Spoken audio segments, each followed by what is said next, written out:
ಯೇಸುವಿನ ನಾಮಕ್ಕೆ ಸ್ತೋತ್ರವಾಗಲಿ. ಯೇಸು ಸ್ವಾಮಿಯ ಪುನರುತ್ಥಾನದ ದಿನದಲ್ಲಿ ನಾವೆಲ್ಲರೂ ಸೇರಿ ಆತನನ್ನು ಆರಾಧಿಸುವಂತೆ ನಾವು ಬಂದಿದ್ದೇವೆ. ನೀವು ನಿಮ್ಮ ಮನೆಗಳಲ್ಲಿ ಅಥವಾ ದಾರಿಯಲ್ಲಿ ಅಥವಾ ಎಲ್ಲ ಹೋಗ್ತಾ ಇರುವಂಥ ಸಮಯದಲ್ಲಿ ಕೂಡ ನೀವು ಇದನ್ನು ಆನ್ ಮಾಡಿ ನೋಡ್ತಾ ಇದ್ದೀರಲ್ಲ, ಇದು ಶ್ರೇಷ್ಠವಾಗಿರುವಂಥದ್ದು. ಇದು ಕರ್ತನು ಎದ್ದೇ ಇದ್ದಾನೆ. ಹೌದು, ಖಂಡಿತವಾಗಿ. ಮತ್ತೊಂದು ಭಾನುವಾರ, ಮತ್ತೊಂದು ಪುನರುತ್ಥಾನದ ಆರಾಧನೆ. ನನ್ನೊಡನೆ ಯೆಹೋವನನ್ನು ಕೊಂಡಾಡಿರಿ, ನಾವು ಒಟ್ಟಾಗಿ ಆತನ ಹೆಸರನ್ನು ಘನಪಡಿಸೋಣ ಎಂದು ಕೀರ್ತನೆಗಾರನು 34ನೇ ಅಧ್ಯಾಯದ 3ನೇ ವಚನದಲ್ಲಿ ಹೇಳ್ತಾನೆ. ಹೌದು, ಬನ್ನಿರಿ ಪ್ರಿಯ ಸಹೋದರ ಸಹೋದರಿ, ಈ ಪುನರುತ್ಥಾನವನ್ನು ಮತ್ತೊಮ್ಮೆ ಜ್ಞಾಪಕ ಮಾಡಿಕೊಳ್ಳೋಣ. ಕರ್ತನನ್ನು ಸ್ತುತಿಸೋಣ, ಕೊಂಡಾಡೋಣ, ಅಡ್ಡ ಬಿದ್ದು ಆರಾಧಿಸೋಣ. ಈ ಮಾತನ್ನ ವಾರವೂ ನಾವು ನಿಮ್ಗೆ ಹೇಳ್ತಾ ಇದ್ದೀವಿ. ಯಾಕಂದ್ರೆ ಪ್ರತಿ ವಾರವೂ ಇದು ಆಗತಾನೆ ಅರಳಿದ ಹೂವಿನಷ್ಟೇ ಬಹಳ ತಾಜಾ ಆಗಿರುವಂತ ಒಂದು ಸಂಗತಿ. ಯೆಹೋವನ ಆರಾಧನೆ ನಮ್ಮನ್ನು ಉಲ್ಲಾಸಗೊಳಿಸಲಿ, ಉತ್ಸಾಹದಿಂದ ತುಂಬಿಸಲಿ, ಬಲಗೊಳಿಸಲಿ.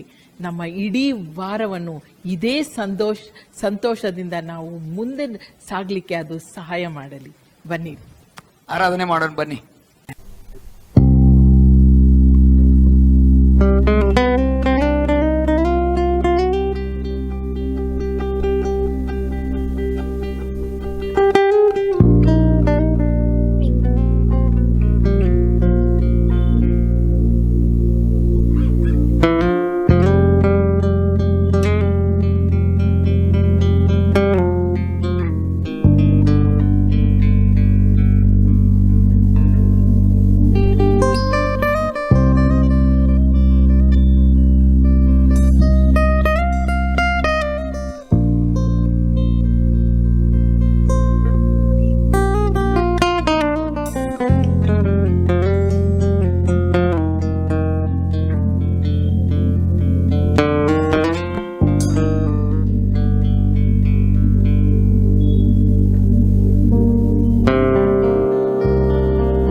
ನಾಯಕ ನೀನೇ,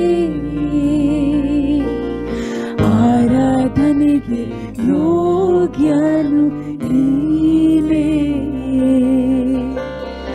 ಆರಾಧನೆಗೆ ಯಜಮಾನ ನೀನೇ, ಆರಾಧನೆಗೆ ಅರಸನು ನೀನೇ.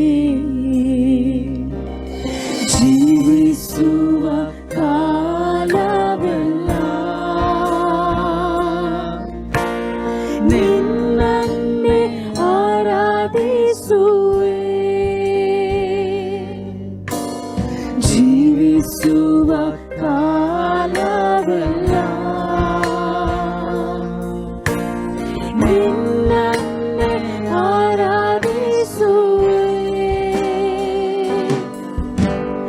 ಆರಾಧನೆಗೆ ನಾಯಕ ನೀನೇ, ಆರಾಧನೆಗೆ ಯೋಗ್ಯನು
ಯೋಗ್ಯನು ನೀನೇ.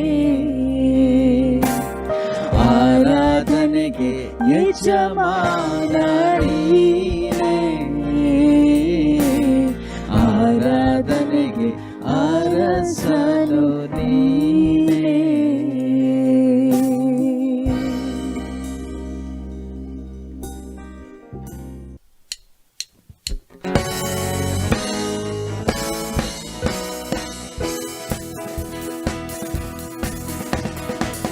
ಯೇಸುವಿನ ರಕ್ತವು ಬಲವುಳ್ಳದು, ಯೇಸುವಿನ ರಕ್ತವು ಕೃಪೆಯುಳ್ಳದು, ಯೇಸುವಿನ ರಕ್ತವು ಪರಿಶುದ್ಧವಾದದ್ದು, ಅಮೂಲ್ಯವಾದದ್ದು.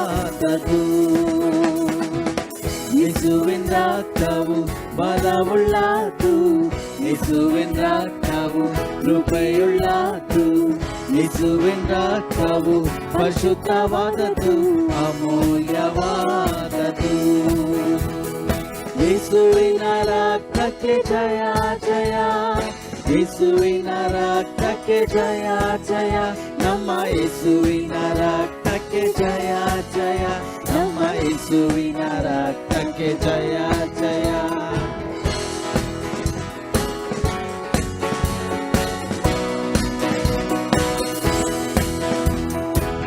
ಪಾಪವನಿಗಿಸಲು ಯೇಸುವಿನ ರಕ್ತವು, ಶಾಪವನಿಗಿಸಲು ಯೇಸುವಿನ ರಕ್ತವು, ಪಾಪವನಿಗಿಸಲು ಯೇಸುವಿನ ರಕ್ತವು, ಶಾಪವನಿಗಿಸಲು ಯೇಸುವಿನ ರಕ್ತವು, ವ್ಯಾಧಿಯ ನೀಗಿಸಲು ಯೇಸುವಿನ ರಕ್ತವು, ಬಿಡುಗಡೆ ನೀಡುವ ಯೇಸುವಿನ ರಕ್ತವು, ವ್ಯಾಧಿಯ ನೀಗಿಸಲು ಯೇಸುವಿನ ರಕ್ತವು, ಬಿಡುಗಡೆ ನೀಡುವ ಯೇಸುವಿನ ರಕ್ತವು. ಯೇಸುವಿನ ರಕ್ತಕ್ಕೆ ಜಯ ಜಯ, ಯೇಸುವಿನ ರಕ್ತಕ್ಕೆ ಜಯ ಜಯ, ನಮ್ಮ ಯೇಸುವಿನ ರಕ್ತಕ್ಕೆ ಜಯ ಜಯ, ನಮ್ಮ ಯೇಸುವಿನ ರಕ್ತಕ್ಕೆ ಜಯ ಜಯ.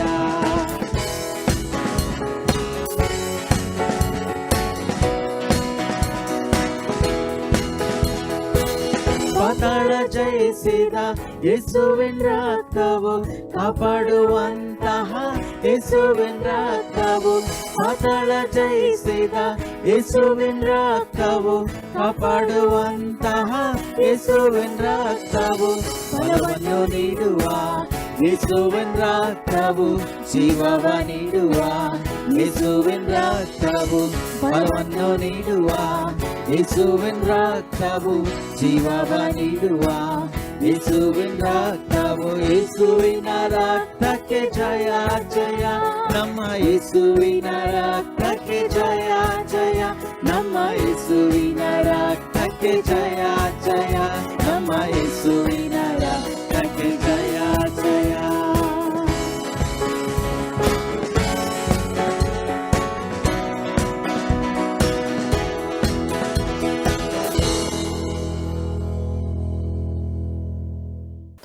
ಪ್ರೀತಿಯುಳ್ಳ ಸಭಿಕರೇ, ಮತ್ತೊಂದು ಆವರ್ತಿ ನಿಮ್ಮನ್ನು ಕ್ರಿಸ್ತನ ಮಧುರ ನಾಮದಲ್ಲಿ ವಂದಿಸಿ ಆಹ್ವಾನಿಸುತ್ತೇವೆ. ಆರಾಧನೆಯಲ್ಲಿ ಪಾಲ್ಗೊಂಡಿದ್ದೀರಿ. ಬಹುಮುಖ್ಯವಾದಂಥ ಸಮಯಕ್ಕೆ ನಾವು ಬಂದು ನಿಂತಿದ್ದೇವೆ. ದೇವರ ವಾಕ್ಯದಿಂದ ಬೋಧಿತರಾಗುವುದಕ್ಕೂ, ಆ ಮೂಲಕ ನಮ್ಮ ನಂಬಿಕೆಯು ವೃದ್ಧಿಯಾಗುತ್ತಾ, ನಿರೀಕ್ಷೆಯು ದೃಢಗೊಳ್ಳುತ್ತಾ, ಕ್ರಿಸ್ತನ ಜ್ಞಾನ, ಆತನ ಕೃಪೆಯಲ್ಲಿ ನಾವು ಬೆಳೆಯ ಬರುವಂತೆ ಈ ಸಮಯವನ್ನು ಕರ್ತನ ಆಶೀರ್ವದಿಸಿ ಕೊಡಲಿ ಎಂದು ಪ್ರಾರ್ಥನೆಯೊಂದಿಗೆ ಈ ಸಂದೇಶದ ಸಮಯಕ್ಕೆ ನಾವು ಸಾಗೋಣ. ಪ್ರಾರ್ಥನೆ ಮಾಡೋಣ. ಪ್ರೀತಿಯುಳ್ಳ ತಂದೆಯಾದ ದೇವರೇ, ನಿನ್ನ ಉಸಿರಾಗಿರುವ ನಿನ್ನ ವಾಕ್ಯಗಳಿಗಾಗಿ ನಿನಗೆ ಸ್ತೋತ್ರ. ಪವಿತ್ರಾತ್ಮನ ಪ್ರೇರಣೆಗಾಗಿ ನಿನ್ನ ನಾಮಕ್ಕೆ ಸ್ತೋತ್ರ ಸಲ್ಲಿಸುತ್ತಾ, ಯೇಸು ಕ್ರಿಸ್ತನ ಕುರಿತೇ ಬರೆಸಲ್ಪಟ್ಟಿರುವ ಶಾಸ್ತ್ರಗಳಿಗಾಗಿ ಸ್ತೋತ್ರ. ಇದನ್ನು ನಾವು ಧ್ಯಾನಿಸುವಾಗಲೂ, ವಾಕ್ಯಗಳನ್ನು ಓದುವಾಗಲೂ ನಮ್ಮ ಹೃದಯದೊಂದಿಗೆ ಮಾತಾಡು.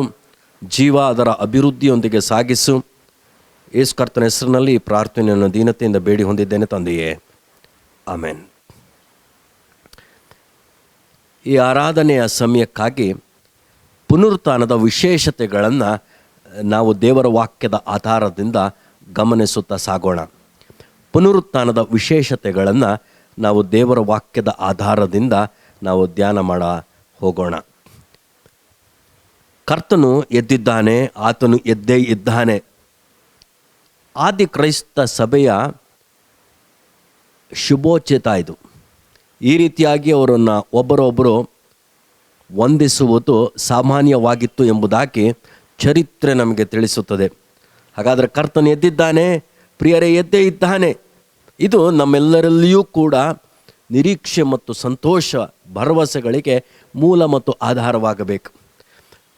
ಯೇಸು ಕರ್ತನ ಪುನರುತ್ಥಾನದಲ್ಲಿ ಕೆಲವು ವಿಶೇಷತೆಗಳನ್ನು ದೇವರ ವಾಕ್ಯದಲ್ಲಿ ಗಮನಿಸುತ್ತಾ ಹೋಗೋಣ. ಮೊದಲನೇದಾಗಿ, ಕರ್ತನ ಯೇಸುಸ್ವಾಮಿಯ ಪುನರುತ್ಥಾನ ಸುವಾರ್ತೆಯ ಸಂಪೂರ್ಣತೆಗೆ ಅದು ಕಾರಣವಾಗಿದೆ. ಇದೊಂದು ವಿಶೇಷವಾದಂಥ ಸಂಗತಿ. ಸುವಾರ್ತೆ ಅಂದರೇನು ಎಂದು ಒಂದು ವೇಳೆ ನಾವು ವ್ಯಾಖ್ಯಾನಿಸಿದೆ ಆದರೆ, ಅಥವಾ ನಾವು ಡಿಫೈನ್ ಮಾಡಿದೆ ಆದರೆ, ದೇವರ ವಾಕ್ಯ ಆಧಾರ ಮಾಡಿಕೊಂಡು ಅದರ ವ್ಯಾಖ್ಯಾನಕ್ಕೆ ನಾವು ಮುಂದೆ ಸಾಗೋಣ. 1 ಕೊರಿಂಥ 15ನೇ ಅಧ್ಯಾಯ ಅದರ 1ನೇ ವಚನ ಹಿನ್ನೆಲೆಯಾಗಿ ನಾವು ಈ ರೀತಿಯಾಗಿ ಓದಿಕೊಳ್ಳೋಣ. 1 ಕೊರಿಂಥ 15ನೇ ಅಧ್ಯಾಯ ಅದರ 1ನೇ ವಚನ. ನಂತರದಲ್ಲಿ ಸುವಾರ್ತೆ ಎಂದರೇನು ಎಂಬುದಕ್ಕೆ ಅದೇ 1 ಕೊರಿಂಥ 15ನೇ ಅಧ್ಯಾಯದ 3 ಮತ್ತು 4ನೇ ವಚನದಲ್ಲಿ ನಾವು ಗಮನಿಸುತ್ತಾ ಸಾಗೋಣ. ಕೇಳಿಸ್ಕೊಳ್ಳೋಣ ದೇವರ ವಾಕ್ಯ. 1 ಕೊರಿಂಥ 15ನೇ ಅಧ್ಯಾಯದ 1ನೇ ವಚನ. ಸಹೋದರರೇ, ನಾನು ನಿಮಗೆ ತಿಳಿಸಿದ ಸುವಾರ್ತೆಯನ್ನು ನಿಮ್ಮ ನೆನಪಿಗೆ ತರುತ್ತೇನೆ. ಹಾಗಂದರೆ ಸುವಾರ್ತೆಯ ಕುರಿತು ಪ್ರಾರಂಭಿಸುವಂಥ ವಾಕ್ಯಗಳಿವು.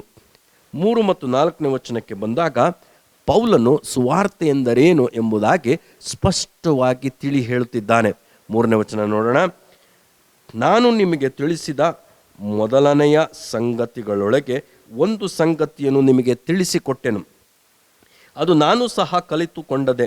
ಅದೇನೆಂದರೆ, ಶಾಸ್ತ್ರದಲ್ಲಿ ಮುಂತಿಳಿಸಿರುವ ಪ್ರಕಾರ ಕ್ರಿಸ್ತನು ನಮ್ಮ ಪಾಪಗಳ ನಿವಾರಣೆಗಾಗಿ ಸತ್ತನು, ಹೂಣಲ್ಪಟ್ಟನು, ಶಾಸ್ತ್ರದ ಪ್ರಕಾರವೇ 3ನೆಯ ದಿನದಲ್ಲಿ ಎದ್ದು ಬಂದಿರುತ್ತಾನೆ. ಪ್ರಿಯ ಸಹೋದರ ಸಹೋದರಿಯರೇ, ಸುವಾರ್ತೆ ಅತಿ ಪ್ರಾಮುಖ್ಯವಾದಂಥ 3 ಅಂಶಗಳನ್ನು ಯೇಸು ಕ್ರಿಸ್ತನ ಜೀವನದಲ್ಲಿ ಅದು ಸಾದರಪಡಿಸುತ್ತದೆ ಅಥವಾ ಪ್ರಸ್ತಾಪಿಸುತ್ತದೆ. ಏನೆಂದರೆ, ಶಾಸ್ತ್ರದಲ್ಲಿ ಮುಂತಿಳಿಸಿರುವ ಪ್ರಕಾರವೇ ನಮ್ಮ ಪಾಪಗಳ ನಿವಾರಣೆಗಾಗಿ ಯೇಸು ಕ್ರಿಸ್ತನು ಸತ್ತನು. ಹಾಗಾದರೆ ಶಾಸ್ತ್ರ ಮುಂತಿಳಿಸಿತ್ತು ಯೇಸುವಿನ ಮರಣ ಮತ್ತು ಅದರ ಉದ್ದೇಶವನ್ನು.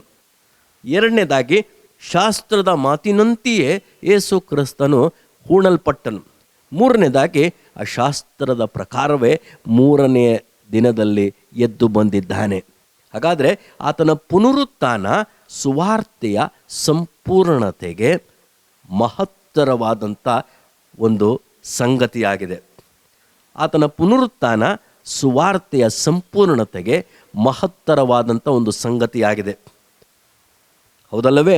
ಈ ಸುವಾರ್ತೆಯ ಕುರಿತು ಪೌಲನು ರೋಮಾಪುರದವರಿಗೆ ಬರೆಯುವಾಗ ಹೇಳುತ್ತಾನೆ 1ನೇ ಅಧ್ಯಾಯದಲ್ಲಿ, ಇದು ದೇವರ ಬಲ ಸ್ವರೂಪವಾಗಿದೆ. ಇದು ದೇವರ ಬಲ ಸ್ವರೂಪವಾಗಿದೆ. ಈ ಸುವಾರ್ತೆಯನ್ನು ನಂಬುವುದರ ಮೂಲಕ ರಕ್ಷಣೆಯಾಗುತ್ತದೆ. ಮೊದಲು ಯಹೂದ್ಯರಿಗೆ, ನಂತರ ಗ್ರೀಕರಿಗೆ, ಅಂತೂ ನಂಬುವವರೆಲ್ಲರಿಗೂ ರಕ್ಷಣೆಯಾಗುತ್ತದೆ ಹಾಗೂ ಇದರಿಂದ ನೀತಿವಂತರಾಗುತ್ತಾರೆ ಎಂಬುದಾಗಿ. ನನ್ನ ಪ್ರಿಯ ಸಹೋದರ ಸಹೋದರಿಯರೇ, ಪುನರುತ್ಥಾನವನ್ನು ಒಳಗೊಂಡಿರುವಂಥ ಸುವಾರ್ತೆ ಇವತ್ತು ಲೋಕದಲ್ಲಿ ಪ್ರಬಲವಾಗಿ ತನ್ನ ಕಾರ್ಯವನ್ನು ಸಾಧಿಸಿದೆ ಎಂಬುದಾಗಿ ಹೇಳಿದರೆ ಖಂಡಿತವಾಗಿ ಅತಿಶಯೋಕ್ತಿಯಲ್ಲ ಎಂಬುದಾಗಿ ನನ್ನ ಸ್ಪಷ್ಟವಾದಂಥ ನಿಲುವು ಮತ್ತು ನಂಬಿಕೆ. ಸುವಾರ್ತೆ, ಅದರಲ್ಲಿ 3 ಅಂಶಗಳು. ಆತನು ಶಾಸ್ತ್ರದಲ್ಲಿ ಮುಂತಿಳಿಸಿರುವ ಪ್ರಕಾರವೇ ನಮ್ಮ ಪಾಪಗಳ ನಿವಾರಣೆಗಾಗಿ ಸತ್ತಿದ್ದಾನೆ, ಹೂಣಲ್ಪಟ್ಟಿದ್ದಾನೆ, ಶಾಸ್ತ್ರದ ಪ್ರಕಾರವೇ 3ನೇ ದಿವಸದಲ್ಲಿ ಎದ್ದು ಬಂದಿದ್ದಾನೆ. ಸುವಾರ್ತೆಯ ಸಂಪೂರ್ಣತೆಗೆ ಆತನ ಪುನರುತ್ಥಾನ ಶ್ರೇಷ್ಠವಾದಂಥ ಪಾತ್ರ ವಹಿಸುತ್ತದೆ. 2ನೇದಾಗಿ, ಈ ಪುನರುತ್ಥಾನದ ಕುರಿತು ಒಂದು ಮಾತನ್ನು ನೋಡೋಣ. ದೇವರ ವಾಕ್ಯ ಏನು ತಿಳಿಸ್ತದೆ? ಮತ್ತಾಯನ ಸುವಾರ್ತೆ 28ನೇ ಅಧ್ಯಾಯದ 6ನೇ ವಚನ. ದೇವದೂತನು ಪುನರುತ್ಥಾನದ ಕುರಿತು ಒಂದು ಸಾಕ್ಷಿಯನ್ನು ನುಡಿಯುತ್ತಾನೆ. ಯೇಸುವಿನ ಸಮಾಧಿಯ ಬಳಿಗೆ ಬಂದಂಥ ಸ್ತ್ರೀ ಮಂಡಲಿಗೆ ದೇವದೂತನು ಒಂದು ಸಾಕ್ಷಿಯನ್ನು ನುಡಿಯುತ್ತಾ ಇದ್ದಾನೆ. ಹಲವು ಮಾತುಗಳನ್ನು ಪುನರುತ್ಥಾನದ ಕುರಿತು ಆ ದೇವದೂತನು ಮಾತಾಡುತ್ತಲೇ ಒಂದು ವಿಷಯವನ್ನು ಮಾತನಾಡ್ತಾನೆ. ಅದನ್ನು 6ನೇ ವಚನದಲ್ಲಿ ನಾವು ಓದ್ಕೊಳ್ಳಿಕ್ಕೆ ಸಾಕು. ಓಕೆ, 6ನೇ ವಚನದಲ್ಲಿ 5-6 ಈ ಪುನರುತ್ಥಾನದ ಸಾಕಷ್ಟು ವಿಚಾರಗಳು ಅಲ್ಲಿ ಪ್ರಕಟವಾಗ್ತದೆ. ನಾನು 6ನೇ ವಚನದ ಒಂದು ಭಾಗವನ್ನು ಮಾತ್ರ ನಾನು ಓದಲಿಕ್ಕೆ ಇಷ್ಟಪಡ್ತೇನೆ. ತಾನು ಹೇಳಿದಂತೆ ಎದ್ದಿದ್ದಾನೆ ಎಂಬುದಾಗಿ. ತಾನು ಹೇಳಿದಂತೆ ಎದ್ದಿದ್ದಾನೆ. ಯೇಸು ಕರ್ತನು ತನ್ನ ಶಿಷ್ಯರ ಬಳಿಯಲ್ಲಿ ಕನಿಷ್ಠ 3 ಸಾರಿ ತನ್ನ ಮರಣ ಕುರಿತು ಪ್ರಕಟಿಸುತ್ತಲೇ ಪುನರುತ್ಥಾನವನ್ನು ಕೂಡ ಕುರಿತು ಪ್ರಕಟಿಸಿದ್ದಾರೆ.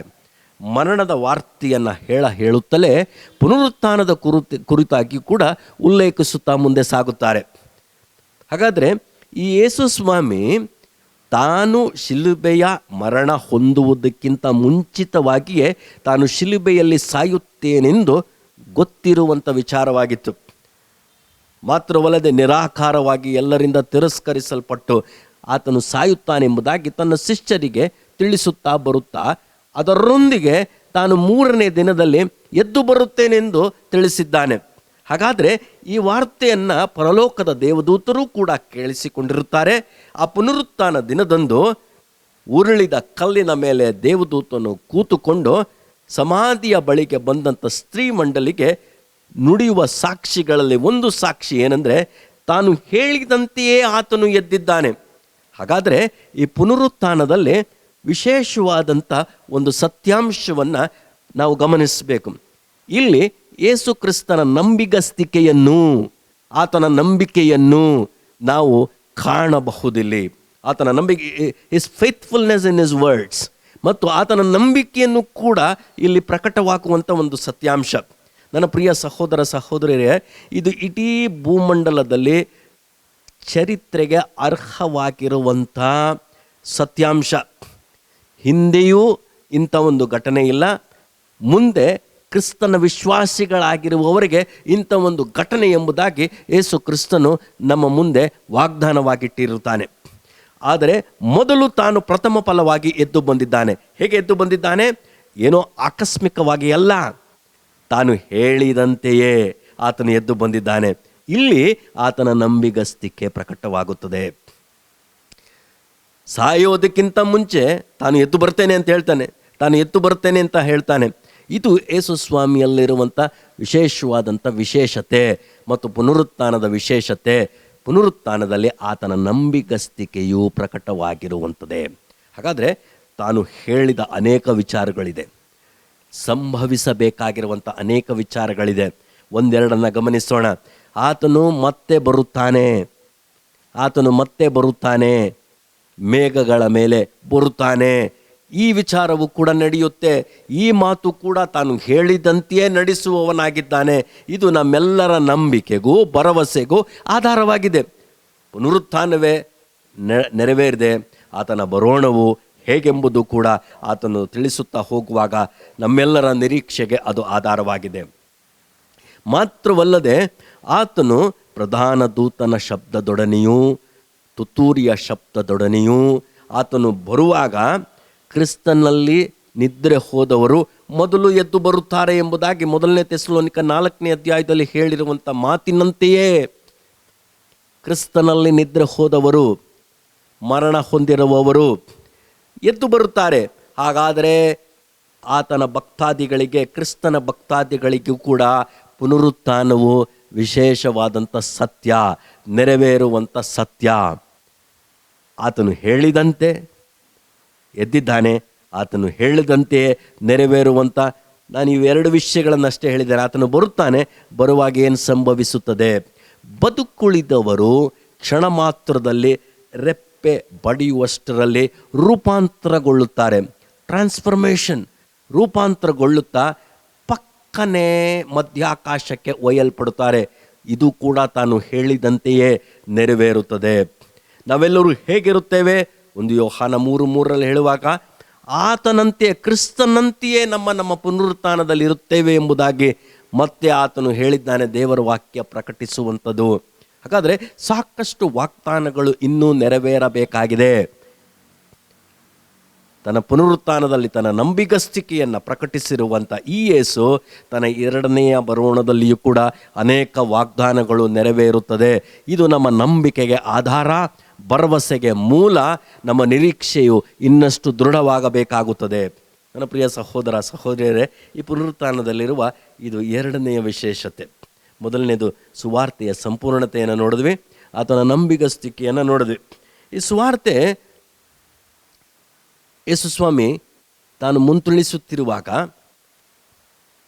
ಯಾವಾಗ ಮರಣವನ್ನು ಈ ಯೇಸು ಕರ್ತನು ತಾನಿನ್ನೂ ಶರೀರಧಾರಿ ಹಾಕಿ ಮುಖಾಮುಖಿ ಹಾಕಿ ಅದನ್ನು ಭೇಟಿ ಮಾಡ್ತಾನೋ, ಸಂಧಿಸ್ತಾನೋ, ಮರಣ ಸೋತೋಗಿದೆ. ಯಾವಾಗ ಡೆತ್ತನ್ನು ಯೇಸುಸ್ವಾಮಿ ತನ್ನ ಫ್ಲೆಶಲ್ಲಿ ಎನ್ಕೌಂಟರ್ ಮಾಡಿದ್ದಾನಲ್ಲ, ಡೆತ್ ಇಸ್ ಡಿಫೀಟೆಡ್. ಹೇಗೆ ನೋಡ್ರಿ, ಯಾಯೀರನ ಮನೆಯಲ್ಲಿ 12 ವರ್ಷದ ಮಕ್ಕಳು ತೀರಿ ಹೋಗಿದ್ದಳು. ಯಾಯೀರನ ಮನೆಯವರು ಬಂದು ಹೇಳ್ತಾರೆ, ಇನ್ನು ಗುರುವಿಗೆ ತೊಂದರೆ ಕೊಡಬೇಡ ಅಂತ. ಆದರೆ ಯೇಸುಸ್ವಾಮಿ ಹೇಳ್ತಾನೆ ಯಾಯೀರನಿಗೆ, ಯಾಯೀರನೇ ನಂಬಿಕೆ ಮಾತ್ರ ಇರಲಿ. ಯಾಯೀರನ ಮನೆಗೆ ಹೋಗ್ತಾನೆ. ಪೇತ್ರ, ಯೋಹಾನ, ಯಾಕೋಬರು ಆತನೊಂದಿಗೆ ಹೋಗ್ತಾರೆ ಆ ಮನೆಯೊಳಗೆ. ಸತ್ತಿರುವ ಆ ಬಾಲಕಿಯನ್ನು ಎಬ್ಬಿಸ್ತಾನೆ ಯೇಸುಸ್ವಾಮಿ. ಮೊದಲನೇ ಸಂಗತಿ. ಎರಡನೇದೇನು, ನಾಯನೆಂಬ ಊರಿನಲ್ಲಿ ವಿಧವೆಯ ಮಗನು ಅವನ ಚಟ್ಟ ಸಾಗುತ್ತಿರುವಾಗ, ಶವ ಸಂಸ್ಕಾರಕ್ಕಾಗಿ ಸಾಗುತ್ತಿರುವಾಗ ಯೇಸು ಕರ್ತನು ಆ ಯುವಕನನ್ನು ಕೂಡ ಎಬ್ಬಿಸಿದ್ದಾನೆ, ಆ ಮಗನನ್ನು ಕೂಡ ಎಬ್ಬಿಸಿದ್ದಾನೆ. ಇವೆರಡು ನೋಡ್ರಿ ಘಟನೆಗಳು ಹೇಗಿದೆ. ನಂತರದಲ್ಲಿ ಸತ್ತು 4 ದಿವಸವಾಗಿತ್ತು ಸಮಾಧಿಯಲ್ಲಿದ್ದಂಥ ಲಾಜರನು, ಪ್ರಿಯ ಮಿತ್ರನು ಅವನ ಎದ್ದೇಳಿಸುವಿಕೆಯಲ್ಲಿಯೂ ಕೂಡ ನಾವೇನು ನೋಡ್ತೇವೆ, ಮರಣ ಸೋತಾಯಿತು. ಯೇಸು ಕರ್ತನು ತಾನಿನ್ನೂ ಮರಣ ಹೊಂದುವುದಕ್ಕಿಂತ ಮುಂಚಿತವಾಗಿಯೇ ಮಾರ್ತಳನ್ನು ಭೇಟಿ ಮಾಡಿ ಯೋಹಾನ್ ಸುವಾರ್ತೆ 11ನೇ ಅಧ್ಯಾಯದ 21ನೇ ವಚನ, ನಾನು ನೆನೆಸ್ತೇನೆ ಅನೇಕರಾದ ನಮಗೆ ಅದು ಬಾಯ್ಪಾಠದ ವಚನವಾಗಿರಬೇಕು. ಯೋಹಾನ್ ಸುವಾರ್ತೆ 11ನೇ ಅಧ್ಯಾಯ 25ನೇ ವಚನ. ಇನ್ನು ಪುನರುತ್ಥಾನವಾಗುವುದಕ್ಕಿಂತ ಮುಂಚೆ ಯೇಸುಸ್ವಾಮಿ ನುಡಿದಿರುವಂಥ ಮಾತು ಏನಂದರೆ, ಯೇಸು ಆಕೆಗೆ, ನಾನೇ ಪುನರುತ್ಥಾನವೂ ಜೀವವೂ ಆಗಿದ್ದೇನೆ. ನನ್ನನ್ನು ನಂಬುವವನು ಸತ್ತರೂ ಬದುಕುವನು, ಮತ್ತು ಬದುಕುತ್ತಾ ನನ್ನನ್ನು ನಂಬುವ ಪ್ರತಿಯೊಬ್ಬನು ಎಂದಿಗೂ ಸಾಯುವುದಿಲ್ಲ. ನನ್ನ ಪ್ರಿಯ ಸಹೋದರ ಸಹೋದರಿಯರೇ, ಇದೆಂಥ ನಿರೀಕ್ಷೆ ಅಲ್ಲವೇ? ಅದ್ಭುತವಾದಂಥ ನಿರೀಕ್ಷೆ. ಸೊ ಕ್ರೈಸ್ತರಿಗೆ ಈ ಯೇಸು ಕ್ರಿಸ್ತನಲ್ಲಿ ರಕ್ಷಣೆ ಹೊಂದು ಆ ರಕ್ಷಣೆ ಜೀವಿತದಲ್ಲಿ ಮುಂದೆ ಸಾಗುತ್ತಿರುವವರಿಗೆ ಒಂದು ದೊಡ್ಡ ನಿರೀಕ್ಷೆ ಏನಂದರೆ, ಮರಣ ಅಂತ್ಯವಲ್ಲ ಅವರಿಗೆ, ಮತ್ತೆ ಬದುಕುತ್ತಾರೆ. ದೇವರ ವಾಕ್ಯ, ನಾವು ಚರಿತ್ರೆಯಲ್ಲಿ ಒಂದು ಘಟನೆಯನ್ನು ನೋಡಬಹುದು. ನಮ್ಮೆಲ್ಲರಿಗೂ ಫ್ಯಾನಿ ಕ್ರಾಸ್ಬಿ ಗೊತ್ತಿದೆ. ಬ್ಲೆಸ್ಸಡ್ ಅಶ್ಯೂರೆನ್ಸ್ ಎಂಬ ಗೀತೆಯನ್ನು ರಚಿಸಿದವರು. ಈಕೆ ತನ್ನ ಸಮಯದಲ್ಲಿ ಅನೇಕ ಸುವಾರ್ತೆಗೆ ಸಂಬಂಧಪಟ್ಟ ಗೀತೆಗಳನ್ನು ರಚಿಸಿ ಅನೇಕರು ಈ ಗೀತೆಗಳನ್ನು ತಮ್ಮ ಸುವಾರ್ಥ ಕೂಟಗಳಲ್ಲಿ ಹಾಡಿದ್ದುಂಟು. ಭಾಳಷ್ಟು ಸೇವಕರಲ್ಲಿ ಈಕೆ ಕುರಿತು ಒಂದು ಕುತೂಹಲ ಮೂಡಿತ್ತು, ಈಕೆಯನ್ನು ನೋಡಬೇಕೆಂಬುದಾಗಿ. ಒಮ್ಮೆ ಅಂಥ ಒಂದು ವೇದಿಕೆ ಏರ್ಪಾಡಾಗಿತ್ತು. ಅನೇಕ ಸೇವಕರು ಬಂದಿದ್ದರು ಈಕೆಯನ್ನು ನೋಡುವುದಕ್ಕಾಗಿ. ಸೊ ಕಾರ್ಯಕ್ರಮ ನಿರೂಪಣೆ ಮಾಡುವಂಥ ವ್ಯಕ್ತಿ ಹೇಳ್ತಾನೆ, ನೀವೆಲ್ಲರೂ ಇಷ್ಟು ಕುತೂಹಲದಿಂದ ಈಕೆಯನ್ನು ನೋಡಲು ಬಂದಿರುತ್ತೀರಿ, ಆದರೆ ಈಕೆ ನಿಮ್ಮನ್ನು ನೋಡಲು ಸಾಧ್ಯವಿಲ್ಲ ಎಂಬುದಾಗಿ. ಯಾಕೆ?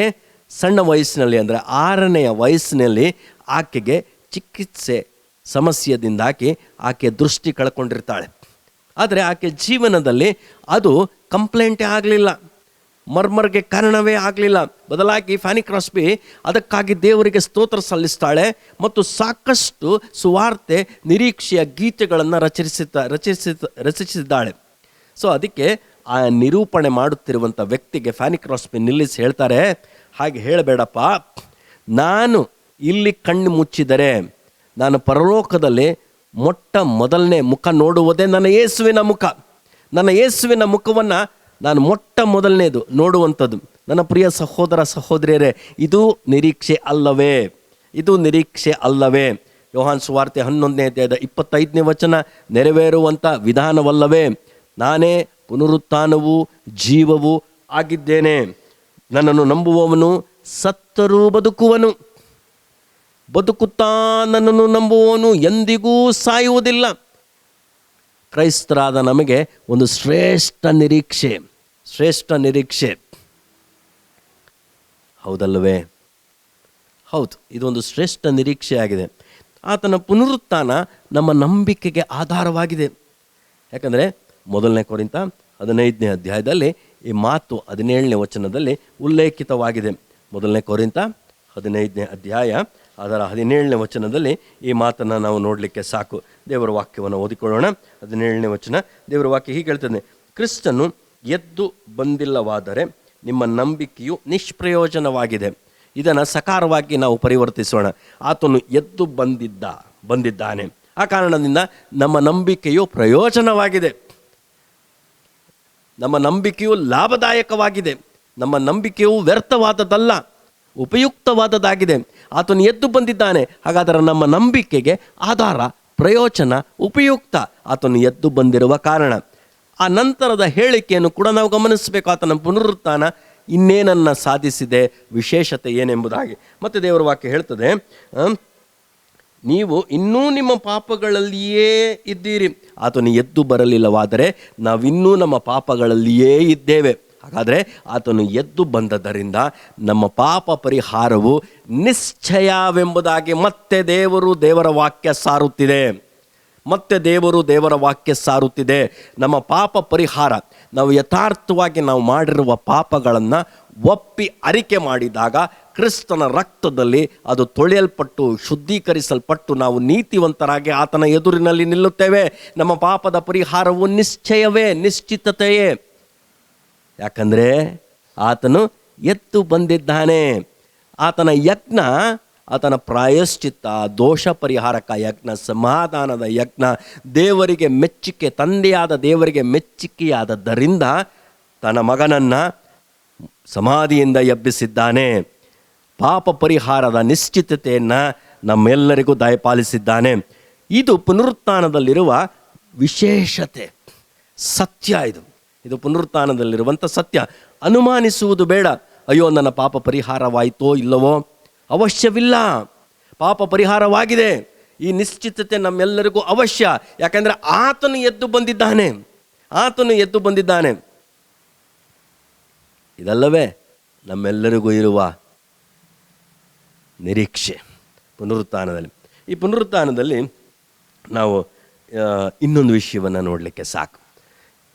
ಅಪೊಸ್ತಲನಾದ ಪೌಲನು ಎಫೆಸದವರಿಗೆ ಒಂದು ಮಾತನ್ನು ಬರೀತಾನೆ. ಮೊದಲನೇ ಅಧ್ಯಾಯ ಅದರ 20ನೇ ವಚನ. ಎಫೆಸ 1ನೇ ಅಧ್ಯಾಯ ಅದರ 20ನೇ ವಚನ. ದೇವರ ವಾಕ್ಯ ಹೀಗೆ ಹೇಳ್ತದೆ ಪುನರುತ್ಥಾನದ ಕುರಿತು: ಆತನ ಬಲಾತಿಶಯವು ಎಷ್ಟು ಮಹತ್ತಾದದೆಂಬುದು ಕ್ರಿಸ್ತನಲ್ಲಿ ತೋರಿ ಬಂದದೆ. ಹೇಗೆಂದರೆ ಆತನು ಸತ್ತಿದ್ದ ಕ್ರಿಸ್ತನನ್ನು ಬದುಕಿಸಿ. ನನ್ನ ಪ್ರಿಯ ಸಹೋದರ ಸಹೋದರಿಯರೇ, ಆ ಕ್ರೂಜೆಯ ಚಿತ್ರಣವನ್ನು ನಿಮ್ಮ ಮುಂದೆ ನೆನಪಿಸಲು ಇಷ್ಟಪಡುತ್ತೇನೆ. 3 ರಾಜ್ಯ ಮತ್ತು ಅದರ ಅಧಿಕಾರ ಅಲ್ಲಿದೆ. ಒಂದು ಸಾಮ್ರಾಜ್ಯ, ಯಾರು? ರೋಮ್ ಸರ್ಕಾರ, ಸರ್ವಾಧಿಕಾರಿಗಳು.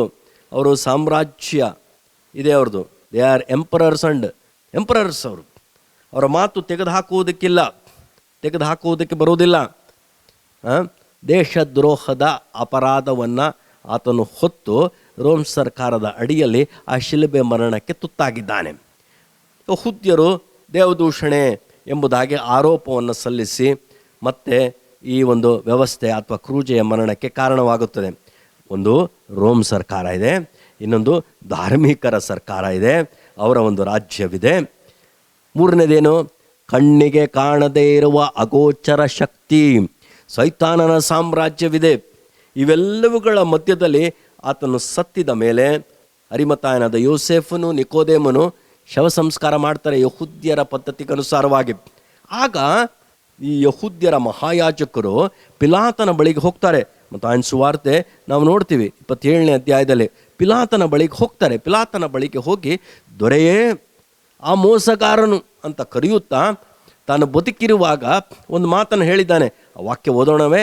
ಮತ್ತು ఆయన ಸುವಾರ್ತೆ 27ನೇ ಅಧ್ಯಾಯ ಅದರ 62ನೇ ವಚನವನ್ನು ನಾವು ಒಂದಷ್ಟು ಗಮನ ತಗೊಳ್ಳೋಣ. ಏನು ತಗೊಳ್ಳೋಣ? ದೇವರ ವಾಕ್ಯವನ್ನು ಕೇಳಿಸ್ಕೊಳ್ಳೋಣ. 27ನೇ ಅಧ್ಯಾಯದ 62 2ನೇ ವಚನ, ಮರುದಿನ ಅಂದರೆ ಸೌರಣೆಯ ದಿನ ಕಳೆದ ಮೇಲೆ ಮಹಾಯಾಜಕರು ಫರಿಸಾಯರು ಪಿಲಾತನ ಬಳಿಗೆ ಕೂಡಿ ಬಂದು ಪಿಲಾತನನ್ನು ದೊರೆಯೇ ಎಂದು ಕರೆದು, ದೊರೆಯೇ, ಯೇಸುವನ ಆ ಮೋಸಗಾರನು ಬದುಕಿದ್ದಾಗ ತಾನು 3 ದಿನದ ಮೇಲೆ ಏಳುತ್ತೇನೆ ಅಂತ ಹೇಳಿದ್ದು ನಮ್ಮ ನೆನಪಿಗೆ ಬಂತು. ಆದ ಕಾರಣ 3ನೆಯ ದಿನದ ತನಕ ಸಮಾಧಿಯನ್ನು ಭದ್ರ ಮಾಡಿ ಕಾಯುವುದಕ್ಕೆ ಅಪ್ಪಣೆ ಕೊಡಬೇಕು. ಇಲ್ಲದಿದ್ದರೆ ಅವನ ಶಿಷ್ಯರು ಬಂದು ಅವನನ್ನು ಕದ್ದುಕೊಂಡು ಹೋಗಿ ಸತ್ತವನು ಬದುಕಿ ಬಂದಿದ್ದಾನೆಂದು ಹೇಳಾರು. ಆಗ ಮೊದಲನೆಯ ಮೋಸಕ್ಕಿಂತ ಕಡೆಯ ಮೋಸವು ಕೆಡಕಾದೀತು ಅಂದರು. ನನ್ನ ಪ್ರಿಯ ಸಹೋದರ ಸಹೋದರಿಯರೇ, ನೋಡಿ, ಸತ್ತ ಮೇಲೆಯೂ ಕೂಡ ಇವರ ಭಾಷೆ, ಕೋಪ ತಣ್ಣಗಾಗಲೇ ಇಲ್ಲ, ಸರಿ ಹೋಗಲೇ ಇಲ್ಲ. ಯೇಸುವನ್ನು ಮೋಸಗಾರನೆಂದು ಸಂಬೋಧಿಸುತ್ತಿದ್ದಾರೆ, ಪಿಲಾತನನ್ನು ದೊರೆಯೇ ಎಂದು ಸಂಬೋಧಿಸುತ್ತಿದ್ದಾರೆ. ವಿಪರ್ಯಾಸವಾದಂಥ ಸಂಗತಿಗಳು ನಡೆದು ಹೋಗಿವೆ. ಇರಲಿ, ಈ 3 ರಾಜ್ಯಗಳು ಕೂಡ ಅದರ ಅಧಿಕಾರಗಳು ಕೂಡ ಕಾವಲುಗಾರರನ್ನು ಧಾರ್ಮಿಕರು ನೇಮಿಸಿ ಎಂದು ಪಿಲಾತನ ಬಳಿಗೆ ಮೊರೆ ಹೊಕ್ಕಿದ್ದಾರೆ. ಕಾವಲುಗಾರರು ಬಂದಿದ್ದಾರೆ, ಕಲ್ಲಿಗೆ ಮುದ್ರೆಯನ್ನು ಹಾಕಿದ್ದಾರೆ. ಎಲ್ಲವೂ ನಡೆದೋಗಿದೆ. ನನ್ನ ಪ್ರಿಯ ಸಹೋದರ ಸಹೋದರಿಯರೇ, ಪ್ರಪಂಚ, ಅದರ ಅಧಿಕಾರಿಗಳು ಮತ್ತು ಅದರ ಬಲ ಯೇಸುವಿನ ಪುನರುತ್ಥಾನವನ್ನು ತಡೆ ಹಿಡಿಯಲು ಸಾಧ್ಯವಾಗಲೇ ಇಲ್ಲ. ಅದೇ ರೀತಿ ಕ್ರಿಸ್ತನ 2ನೆಯ ಬರೋಣದಲ್ಲಿ ನಿನ್ನ ಪುನರುತ್ಥಾನವನ್ನು ತಡೆಯಲು ಈ ಲೋಕದ ಅಧಿಕಾರ, ಅದರ ಬಲಕ್ಕೆ ಸಾಧ್ಯವೇ ಇಲ್ಲ. ಹೀಗೆ ಯೇಸು ಕ್ರಿಸ್ತನ ಪುನರುತ್ಥಾನದಲ್ಲಿ ದೇವರ ಬಲಾತಿಶಯ ಅದು ಅಭಿವ್ಯಕ್ತವಾಗಿದೆ. It is been manifested. The power of God explicitly has been manifested at his resurrection. ನನ್ನ ಪ್ರಿಯ ಸಹೋದರ ಸಹೋದರಿಯರೇ, ಅಂಥ ಮಹಾಶಕ್ತಿಯೇ ಮತ್ತೆ ನಿನ್ನ ಪುನರುತ್ಥಾನದಲ್ಲಿ ಪ್ರಕಟವಾಗುತ್ತದೆ. ದೇವರ ಬಲ ಇದು, ದೇವರ ಬಲ, ಇಹಲೋಕದ ಬಲ, ಅಧಿಕಾರಿಗಳು, ಅವರ ಶಕ್ತಿ ಸೋತು ಹೋಗಿದೆ ಅಂತ ಹೇಳ್ತೀನಿ ನಾನು. ಬಲಹೀನವಾಗಿದೆ. ಪುನರುತ್ಥಾನ ಅವೆಲ್ಲವುಗಳನ್ನು ಕೆಡವಿ ಹಾಕಿದೆ. ಸೊ ಪುನರುತ್ಥಾನದಲ್ಲಿ ದೇವರ ಬಲಾತಿಶಯ ಅದು ಪ್ರಕಟವಾಗಿದೆ. ಪುನರುತ್ಥಾನ ನವಜೀವನಕ್ಕೂ ನವ ಸ್ವಭಾವಕ್ಕೂ ಕಾರಣವಾಗಿದೆ. ಪುನರುತ್ಥಾನ ನಮ್ಮಲ್ಲಿ ನವಜೀವನ, ಒಂದು ಹೊಸ ಸ್ವಭಾವಕ್ಕೆ ಕಾರಣವಾಗಿದೆ. ಹೇಗೆನ್ನುತ್ತೀರಿ? ಕೊಲಸ್ಯದವರಿಗೆ ಬರೆಯುವಾಗ ಪೌಲನು 3ನೇ ಅಧ್ಯಾಯದಲ್ಲಿ ಈ ಮಾತನ್ನು ಬರೆಯುತ್ತಾ ಹೋಗ್ತಾನೆ. ಕೊಲಸ್ಯ ಪತ್ರ ಅದರ 3ನೇ ಅಧ್ಯಾಯದಲ್ಲಿ ದೇವರ ವಾಕ್ಯವನ್ನು ನಾವು ಕೇಳಿಸ್ಕೊಳ್ಳೋಣ. ದೇವರ ವಾಕ್ಯ 3ನೇ ಅಧ್ಯಾಯದ 1ನೇ ವಚನದಿಂದ, ಆದ ಕಾರಣ ನೀವು ಕ್ರಿಸ್ತನೊಂದಿಗೆ ಎಬ್ಬಿಸಲ್ಪಟ್ಟಿರುವುದರಿಂದ, ನಾವು ಕ್ರಿಸ್ತನೊಂದಿಗೆ ಎಬ್ಬಿಸಲ್ಪಟ್ಟಿದ್ದೇವೆ. ಹಾಗಾದರೆ ಅದರ ಉದ್ದೇಶವೇನು? ಮೇಲಿರುವವುಗಳನ್ನೇ ಹುಡುಕಿರಿ. ಸೊ ಒಂದು ಹೊಸ ದಿಕ್ಕು ನಮ್ಮೆಲ್ಲರ ಮುಂದಿದೆ. ನಾವು ಆತನೊಂದಿಗೆ ಎಬ್ಬಿಸಲ್ಪಟ್ಟಿರುವುದಾದರೆ ಮೇಲಿರುವವುಗಳನ್ನು ಹುಡುಕಬೇಕು. ಆತನ ಮರಣದಲ್ಲಿಯೂ, ಆತನ ಹುಣುವಿಕೆಯಲ್ಲೂ, ಆತನ ಪುನರುತ್ಥಾನದಲ್ಲಿ ನಾವು ಗುರುತಿಸಿಕೊಳ್ಳುವುದು ಹೇಗೆ? ದೀಕ್ಷಾಸ್ನಾನದಲ್ಲಿ. ರೋಮಾಪುರ ಪತ್ರ 6ನೇ ಅಧ್ಯಾಯದ ಮೊದಲಿನ 4-5 ವಚನಗಳ ಓದಿದರೆ ನಮಗೆ ಗೊತ್ತಾಗ್ತದೆ. ನಾವು ಆತನ ಮರಣಕ್ಕೆ ಸಾದೃಶ್ಯವಾದಂಥ ಮರಣ, ಆತನ ಹುಣುವಿಕೆಗೆ ಸಾದೃಶ್ಯವಾದಂಥ ಹುಣುವಿಕೆ, ಆತನ ಪುನರುತ್ಥಾನದಲ್ಲಿ ನಾವು ಕೂಡ ಗುರುತಿಸಿಕೊಳ್ಳುವ ದೀಕ್ಷಾಸ್ನಾನದ ಸತ್ಯ ನೆರವೇರುತ್ತದೆ. ಹಾಗಾದರೆ ನಾವು ಎಬ್ಬಿಸಲ್ಪಟ್ಟಿರುವ ಕಾರಣ ನಮಗೊಂದು ಷರತ್ತಿದೆ. ಏನು? ಮೇಲಿರುವವುಗಳನ್ನೇ ಹುಡುಕಬೇಕು, ಭೂ ಸಂಬಂಧವಾದವುಗಳನ್ನು ಸಾಯಿಸಬೇಕು. ನೋಡಿರಿ, ಇವೆಲ್ಲವುಗಳನ್ನು. ಆಮೇಲೆ 2ನೇ ವಚನ ಹೇಳುತ್ತದೆ, ಮೇಲಿರುವಂಥವುಗಳ ಮೇಲೆ ಮನಸ್ಸಿಡಬೇಕು, ಹುಡುಕಬೇಕು, ಮನಸ್ಸಿಡಬೇಕು. ಯಾಕಂದರೆ ಕಾರಣ ಕೊಡ್ತಾನೆ, ನೀವು ಸತ್ತಿರಲ್ಲ, ಆತನ ಮರಣದಲ್ಲಿ ಗುರುತಿಸಿಕೊಂಡಿದ್ದೀರಲ್ಲ. ಹಾಗಾದರೆ ಆತನ ಪುನರುತ್ಥಾನದಲ್ಲಿ ನಾವು ಗುರುತಿಸಿಕೊಂಡಿರುವಾಗ ನಮ್ಮ ಜೀವನಕ್ಕೆ ಒಂದು ಹೊಸ ದಿಕ್ಕು ಅವಶ್ಯ. ಇದು ಷರತ್ತು. ಯಾಕಂದರೆ ನಾವು ಎಬ್ಬಿಸಲ್ಪಟ್ಟಿದ್ದೇವೆ ಆತನೊಂದಿಗೆ.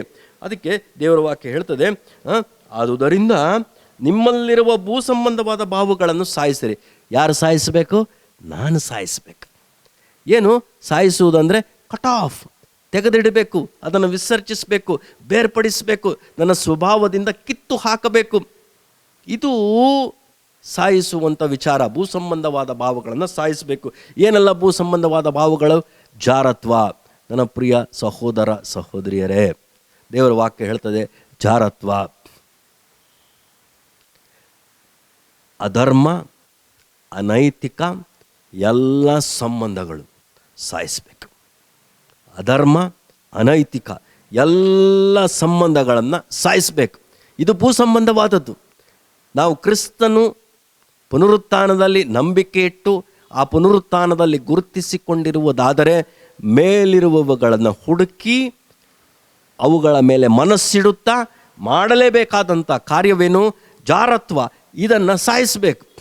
ಏನು ಜಾರತ್ವ? ಅಧರ್ಮ, ಅನೈತಿಕ ಸಂಬಂಧಗಳನ್ನು ಸಾಯಿಸಬೇಕು. ನಂತರ ಬಂಡುತನ. ನಾನು ಎನಿಸ್ತೇನೆ ಇದಕ್ಕೆ ತರಬೇತಿ ಅವಶ್ಯವಿಲ್ಲ. ಸಣ್ಣ ಮಕ್ಕಳಿಂದಲೇ ಇದು ಪ್ರಾರಂಭವಾಗುತ್ತೆ ಬಂಡುತನ. ಮಕ್ಕಳಿಗೆ ತಮಗೆ ಬೇಕಾದವುಗಳು ಸಿಕ್ಕದೆ ಇದ್ದಾಗ ತೋರುವ ವರ್ತನೆ ಇದೆಯಲ್ಲ, ನಾವು ಸಣ್ಣದಾಗಿ ಹಠವೆನ್ನುತ್ತೇವೆ, ಅದು ತೀವ್ರವಾಗುತ್ತಾ ಹೋಗುತ್ತೆ. ಚಿಕ್ಕವರಲ್ಲಿ ಈ ಸ್ವಭಾವ ದೊಡ್ಡವರಲ್ಲಿ ಬೆಳೆಯುತ್ತಾ ಹೋಗುತ್ತೆ. ಇವುಗಳನ್ನು ಕೂಡ ಸಾಯಿಸಬೇಕು. ಮತ್ತೇನು? ಕಾಮಾಭಿಲಾಷೆ ಅಲ್ವೇ? ಇವತ್ತು ಯವನಸ್ಥರನ್ನು ಅತಿಯಾಗಿ ಶೋಧಿಸುವಂಥ ಆಪ್ಸೀನ್ ಸೀನ್ಸ್, ಅಶ್ಲೀಲ ವೀಕ್ಷಣೆಗಳು, ಚಿತ್ರಗಳ ವೀಕ್ಷಣೆಗಳು, ಅಶ್ಲೀಲ ಮಾತುಕತೆಗಳು, ಚರ್ಚೆಗಳು, ಪೋರ್ನೋಗ್ರಾಫಿ, ಇವತ್ತು ಇವೆಲ್ಲವುಗಳು ಕೂಡ ಯಥೇಚ್ಛ. ಇವುಗಳನ್ನು ಸಾಯಿಸಬೇಕು. ಯಾಕಂದರೆ ಇದು ಭೂ ಸಂಬಂಧವಾದವುಗಳು. ಕ್ರಿಸ್ತನ ಪುನರುತ್ಥಾನದಲ್ಲಿ ಗುರುತಿಸಿಕೊಂಡು ಹೊಸದಾಗಿ ಜೀವಿಸುವುದಕ್ಕೆ ಅಡ್ಡಿ ಉಂಟು ಮಾಡುವಂಥ ನಮ್ಮ ಸ್ವಭಾವಗಳು. ನಂತರದಲ್ಲಿ ದೇವರ ವಾಕ್ಯ ಹೀಗೆ ಹೇಳ್ತದೆ,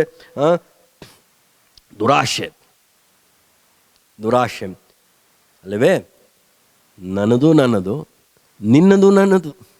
ದುರಾಶೆ ಅನೇಕ ವೇಳೆ ನಮ್ಮ ಜೀವನಗಳಲ್ಲಿ ಭಾಳಷ್ಟು ಸಮಸ್ಯೆಗಳಿಗೆ ಕಾರಣವಿವು. ನಮ್ಮ ಅನಾರೋಗ್ಯಕ್ಕೂ ಕೂಡ ಕಾರಣವಿವು. ದುರಾಶೆ, ವಿಗ್ರಹಾರಾಧನೆಗೆ ಸಮವಾಗಿರುವ ಲೋಭ, ದುರಾಶೆ, ಲೋಭ ಹತ್ತಿರವಿರುವಂಥ ವಿಶೇಷ. ಮತ್ತು ಇವೆಲ್ಲವುಗಳನ್ನು ವಿಸರ್ಜಿಸಿ ಅಂತ ಹೇಳ್ತಾ ಇದೆ. ಆಮೇಲೆ ದೇವರ ವಾಕ್ಯ ಹೇಳ್ತದೆ, ಇವುಗಳ ನಿಮಿತ್ತ ದೇವರ ಕೋಪ ಉಂಟಾಗುತ್ತದೆ. ಇದನ್ನೆಲ್ಲ ವಿಸರ್ಜಿಸಬೇಕಿಲ್ಲ ಅಂದರೆ ದೇವರ ಕೋಪಕ್ಕೆ ಕಾರಣವಾಗ್ತದೆ. ಪೂರ್ವದಲ್ಲಿ ನೀವು ಸಹ ಈ ದುರ್ಭಾವಗಳ ಅಧೀನದಲ್ಲಿದ್ದು ಈ ಕೆಲಸಗಳನ್ನು ನಡೆಸುತ್ತಿದ್ದೀರಿ. ಈಗಲಾದರೂ ಕೋಪ, ಕ್ರೋಧ, ಮತ್ಸರ, ದೂಷಣೆ, ಬಾಯಿಂದ ಹೊರಡುವ ದುರ್ಭಾಷೆ ಇವುಗಳನ್ನು ವಿಸರ್ಜಿಸಿಬಿಡ್ರಿ. ಈ ಕೋಪ, ಕ್ರೋಧ, ಮತ್ಸರ, ಬಾಯಿಂದ ಹೊರಡುವ ದುರ್ಭಾಷೆ, ಹಾಗಾದರೆ ಇವೆಲ್ಲವುಗಳನ್ನು ವಿಸರ್ಜಿಸಬೇಕು. ಇಲ್ಲವಾದರೆ ನಮ್ಮ ಹೊಸ ಜೀವಿತಕ್ಕೆ ಅಡ್ಡಿ ಉಂಟು ಮಾಡುತ್ತವೆ. ನಂತರದಲ್ಲಿ ದೇವರೇ ಒಬ್ಬರಿಗೊಬ್ಬರು ಸುಳ್ಳಾಡಬೇಡ್ರಿ ಅಂತ ಹೇಳುತ್ತೆ. ನೀವು ಪೂರ್ವ ಸ್ವಭಾವವನ್ನು ಅದರ ಕೃತ್ಯಗಳನ್ನು ಕೂಡ ತೆಗೆದಿಟ್ಟು ನೂತನ ಸ್ವಭಾವವನ್ನು ಧರಿಸಿಕೊಂಡಿದ್ದೀರಲ್ಲವೇ? ಕ್ರಿಸ್ತನ ಪುನರುತ್ಥಾನದಲ್ಲಿ ಗುರುತಿಸಿಕೊಳ್ಳುವಂಥ ಪ್ರತಿಯೊಬ್ಬರೂ ನೂತನ ಸ್ವಭಾವವನ್ನು ಧರಿಸಿಕೊಳ್ಳಬೇಕು. ಮತ್ತು ಆ ಸ್ವಭಾವ ಹೇಗಿದೆ? ದೇವರ ವಾಕ್ಯ ಹೇಳ್ತದೆ, ಈ ಸ್ವಭಾವವು ಅದನ್ನು ಸೃಷ್ಟಿಸಿದಾತನ ಹೋಲಿಕೆಯ ಮೇರೆಗೆ ದಿನೇ ದಿನೇ ನೂತನವಾಗುತ್ತಾ ಪೂರ್ಣ ಜ್ಞಾನವನ್ನು ಉಂಟು ಮಾಡ್ತದೆ. ನನ್ನ ಪ್ರಿಯ ಸಹೋದರ ಸಹೋದರಿಯರೇ, ನೂತನ ಸ್ವಭಾವ ದೇವರನ್ನು ಪ್ರತಿಬಿಂಬಿಸುತ್ತೆ. ಹಳೆ ಒಡಂಬಡಿಕೆ ಒಂದು ಘಟನೆ ನಿಮಗೆ ಹೇಳ್ತೇನೆ. ಯಾಕೋಬ, ಏಸಾವ 20 ವರ್ಷಗಳು ಒಬ್ರಿಗೊಬ್ಬರು ಸಂಧಿಸಲಿಲ್ಲ. ಯಾಕೋಬನು ಲಾಬಾನನ ಮನೆಯಲ್ಲಿದ್ದಾನೆ, ಏಸಾವನು ಇದ್ದಲ್ಲಿಯೇ ಇದ್ದಾನೆ. ಇಬ್ಬರ ನಡುವೆ ಕೋಪ, ಮತ್ಸರ, ಕ್ಷಮಿಸದೆ ಸಂಧಾನವಾಗದ ಜೀವಿತ 20 ವರ್ಷಗಳ ಕಾಲ. ದೇವರು ಯಾಕೋಬನಿಗೆ ದರ್ಶನ ಕೊಟ್ಟು, ನಿನ್ನ ತಂದೆಯ ಮನೆಗೆ ಹೋಗಪ್ಪ, ನಾನು ನಿನ್ನೊಂದಿಗೆ ಇರುತ್ತೇನೆ ಅಂತಾನೆ. ಸೊ ಅಲ್ಲಿ ತಾನು ಸಂಪಾದಿಸಿದ್ದೆಲ್ಲವುಗಳ ಸಹಿತ ಪ್ರಯಾಣವನ್ನು ತಂದೆಯ ಮನೆಯ ಕಡೆಗೆ ಬೆಳೆಸ್ತಾನೆ. ಎದೋಮರಿಯ ಪ್ರಾಂತ್ಯವನ್ನು ದಾಟಬೇಕು. ಏಸಾವನ ಭಯ, ಉಡುಗೊರೆಗಳನ್ನು ಕಳಿಸ್ತಾನೆ. ದೂತರು ಬಂದು ಹೇಳ್ತಾರೆ, 400 ಮಂದಿಯಿಂದ ನಿನ್ನನ್ನು ಸಂಧಿಸ್ಲಿಕ್ಕೆ ಬರ್ತಾನೆ. ಉಪಾಯಗಳು ಎಲ್ಲವೂ ವ್ಯರ್ಥವಾಗುತ್ತಾ ಪ್ರಾರ್ಥನೆಗೆ ಬೀಳ್ತಾನೆ. ಪ್ರಾರ್ಥನೆವಾದಾಗ ಈ ಸಂಧಾನವಿಲ್ಲದ ಮತ್ತು ಏಸಾವನ ಭಯದ ಕುರಿತು ವಿಜ್ಞಾಪನೆ ಮಾಡ್ತಾನೆ. ನಂತರದಲ್ಲಿ ಎಬ್ಬೋಕ್ ಹೊಳೆಯಲ್ಲಿ ರಾತ್ರಿಯೆಲ್ಲ ಹೋರಾಟ ನಡೆಯುತ್ತೆ. ದಾಟಿಸ್ತಾನೆ, 2 ಪಾಳೆಯಗಳನ್ನು ದಾಟಿಸ್ತಾನೆ. ಅಲ್ಲಿಂದ ಏಸಾವನು ಬರ್ತಾವನೆ. ಯಾಕೋಬನು ದಾಟಿದ್ದಾನೆ, ಏಸಾವನು ಬರ್ತಾ ಇದ್ದಾನೆ. ಏನು ನಡೀತು? ಪ್ರಾರ್ಥನೆಯ ಫಲ.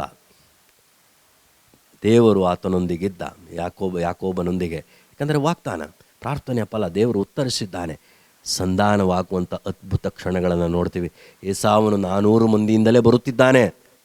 ಆದರೆ ಬಂದ ಹಾಗೆ ಯಾಕೋಬನನ್ನು ಕಂಡು ಅವನನ್ನು ಅಪ್ಪಿಕೊಳ್ತಾನೆ, ಕೊರಳನ್ನು ಅಪ್ಪಿಕೊಳ್ತಾನೆ, ಮುದ್ದಿಡುತ್ತಾನೆ, ಕಣ್ಣೀರು ಸುರಿಸ್ತಾನೆ. ನನ್ನ ಪ್ರಿಯರೇ, ಯಾಕೋಬನ ಸಂದರ್ಭದಲ್ಲಿ ಏಸಾವನನ್ನು ಕುರಿತು ಒಂದು ಮಾತು ಹೇಳ್ತಾನೆ, ನಿನ್ನನ್ನು ನೋಡಿದ್ದು ದೇವರನ್ನು ನೋಡಿದ ಹಾಗಾಯಿತು. ಇವತ್ತು ಯಾರಾದರೂ ನಮ್ಮ ಕುರಿತು ಈ ರೀತಿಯಾಗಿ ಹೇಳ್ತಾರಾ? ಯಾಕಂದರೆ ಅವನ ಸ್ವಭಾವ ಯಾವ ರೀತಿಯಲ್ಲಿತ್ತು? ದೇವರ ವಾಕ್ಯ ಹೇಳ್ತದೆ ಅವನ ಸ್ವಭಾವ ಯಾವ ರೀತಿಯಲ್ಲಿತ್ತು.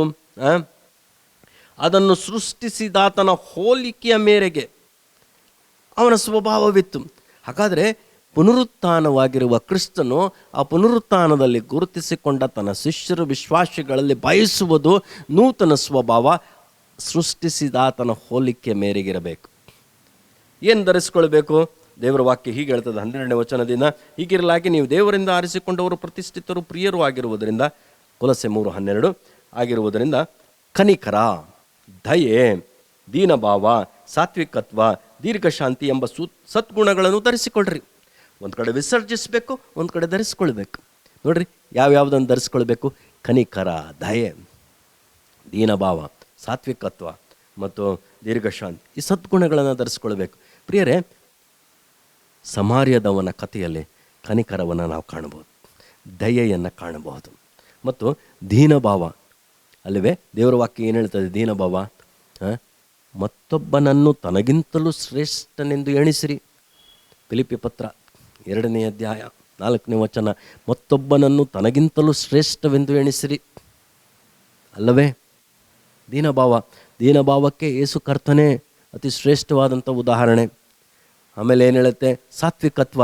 ಇಬ್ಬರ ಕುರಿತು ದೇವರ ವಾಕ್ಯ ಸಾತ್ವಿಕತ್ವದ ಕುರಿತು ಶಿಫಾರಸ್ ಮಾಡುತ್ತೆ. ಒಬ್ಬನು ಮೋಶೆ, ಅರಣ್ಯಕಾಂಡ ಗ್ರಂಥ 12ನೇ ಅಧ್ಯಾಯದ 3ನೇ ವಚನ, ಮೋಶೆಯಷ್ಟು ಸಾತ್ವಿಕನು ಇನ್ನೊಬ್ಬನಿಲ್ಲ. ಅವನ ಕುರಿತು ಸಹಿಸಿಕೊಳ್ಳುವಂಥ ಧರ್ಮ. ಯೇಸುವಿನ ಕುರಿತು ಕೂಡ 11ನೇ ಅಧ್ಯಾಯದ 28ನೇ ವಚನ 29ನೇ ವಚನ ಮತ್ತಾಯನ ಸುವಾರ್ತೆ, ನಾನು ಸಾತ್ವಿಕನು ದೀನ ಮನಸ್ಸುಳ್ಳವನಾಗಿರುವುದರಿಂದ. ಹೌದಲ್ಲವೇ? ಈತನ ಸಾತ್ವಿಕತ್ವ ಪ್ರಕಟವಾಗಿದೆ. ತನ್ನನ್ನು ಹಿಂಸಿಸಿದವರಿಗೋಸ್ಕರ ಯೇಸುಸ್ವಾಮಿ ಅವೆಲ್ಲವುಗಳನ್ನು ಸಹಿಸಿ ಏಟಿಗೆ ಎದರೇಟು ಎಂಬಂತೆ ಮುಯಿಗೆ ಮುಯಿ ತೀರಿಸುವ ವಿಧಾನಕ್ಕೆ ಹೋಗದೆ ಕ್ಷಮಿಸುವುದರ ಮೂಲಕ ತನ್ನ ಸಾತ್ವಿಕತ್ವವನ್ನು ನಮ್ಮ ಮುಂದೆ ಮಾದರಿಯಾಗಿರಿಸಿದ್ದಾನೆ. ಸೃಷ್ಟಿಸಿದಾತನ ಹೋಲಿಕೆ ಮೇರೆಗೆ ಇದ್ದಂಥ ಗುಣಗಳಿವು.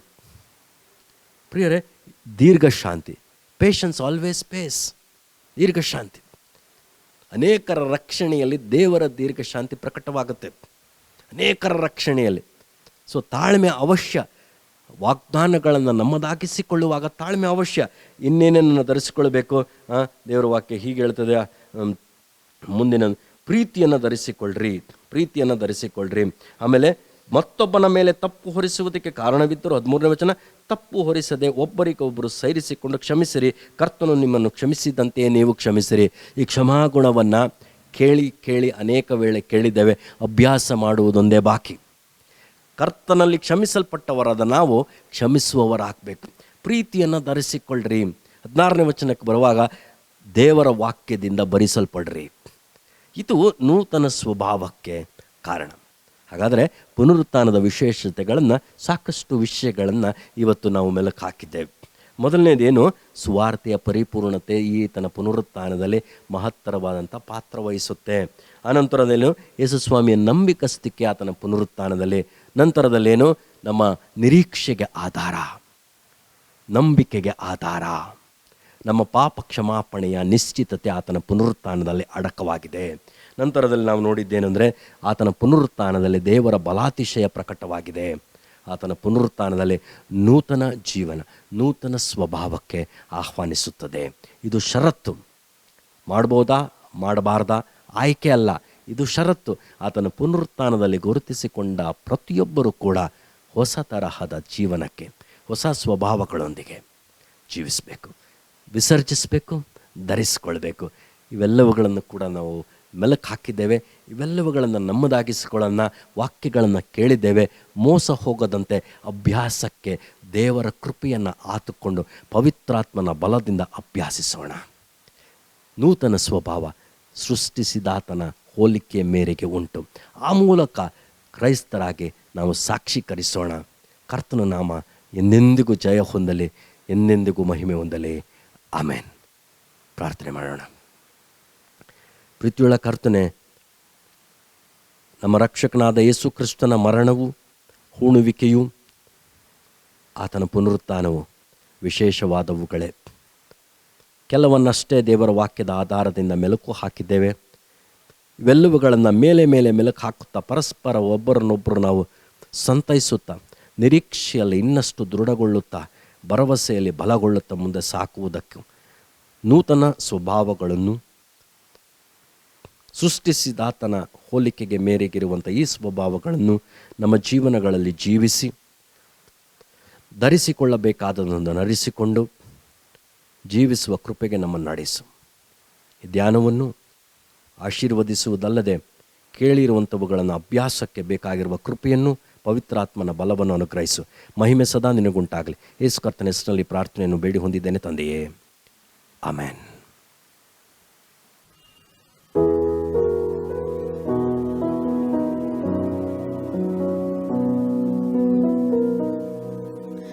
Wonderful, merciful Savior, precious Redeemer and friend, who would have thought that a lamb could rescue the souls of men? Oh, you rescue the souls of men. You are the one that we praise. You are the one we adore. You give the healing and grace our hearts always hunger for. Oh, our hearts always hunger for.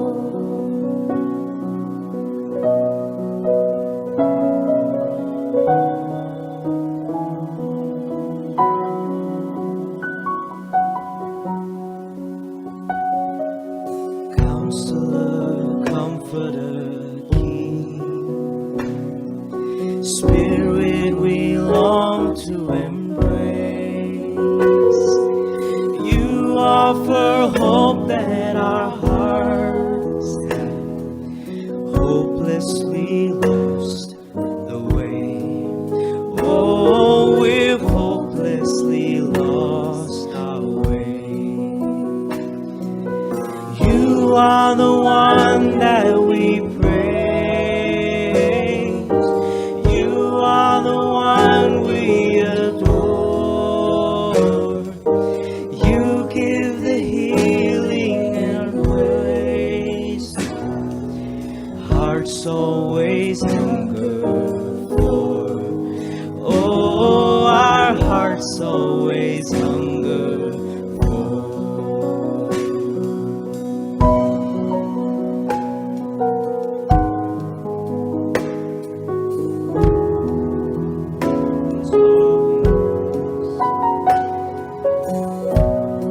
You are the one that we praise. You are the one we adore. You are the Lamb that is worthy of all worship. Almighty infinite Father, faithfully loving your own.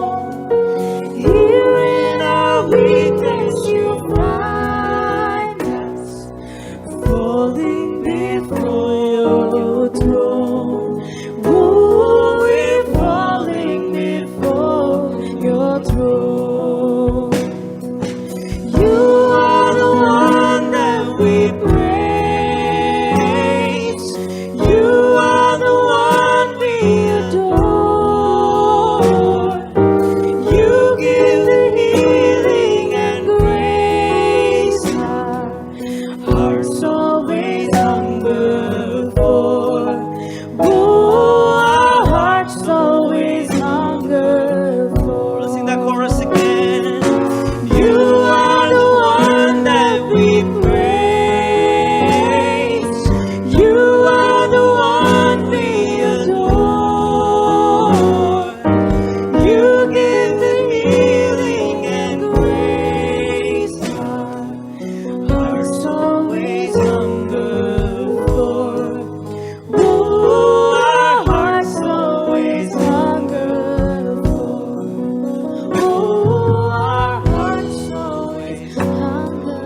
ಕರ್ತನಲ್ಲಿ ಪ್ರೀತಿಯ ಸಹೋದರ ಸಹೋದರಿ, ಈ ಭಾನುವಾರದಂದು ನೀವು ಈ ಸಂದೇಶವನ್ನು, ಈ ಆರಾಧನೆಯನ್ನು ಕೇಳಲು ನಿಮ್ಮನ್ನು ಸಿದ್ಧಪಡಿಸಿಕೊಂಡು, ಶುದ್ಧಪಡಿಸಿಕೊಂಡು ನೀವು ಭಾಗವಹಿಸಿದ್ದಕ್ಕೆ ನಿಮಗೆ ಬಹಳ ವಂದನೆ ಹೇಳ್ತೇವೆ. ಈ ಆರಾಧನೆಯ ಕರೆ ಇದು ನಮಗಾಗಿ ಅಲ್ಲ ಸಹೋದರ ಸಹೋದರಿ, ಇದು ದೇವರು ಆರಾಧನೆಗೆ ಅರ್ಹನು. ಕೆಲವು ಕಡೆ ಸೋಮವಾರವನ್ನು ವಾರದ ಮೊದಲನೇ ದಿನ ಅಂತ ಹೇಳುವುದುಂಟು, ಆದರೆ ಭಾನುವಾರ ವಾರದ ಮೊದಲನೇ ದಿನ ಎಂದು ಬೈಬಲ್ ಹೇಳ್ತದೆ. ನಿಮ್ಮ ಈ ವಾರವನ್ನು ನೀವು ಕಳಿಬೇಕಾದ್ರೆ ಭಾನುವಾರ ನೀವು ಕರ್ತನ ಸನ್ನಿಧಿಯಲ್ಲಿ ನೀವು ಅದನ್ನು ಪ್ರಾರಂಭಿಸಬೇಕು. ಹಾಡುಗಳ ಮೂಲಕ, ವಾದ್ಯಗಳ ಮೂಲಕ ಸ್ತುತಿಸಿದ್ದೇವೆ, ಸಂತೋಷ ಪಟ್ಟಿದ್ದೇವೆ, ದೇವರ ಅನನ್ಯ ವಾಕ್ಯವನ್ನು ಕೇಳಿದ್ದೇವೆ.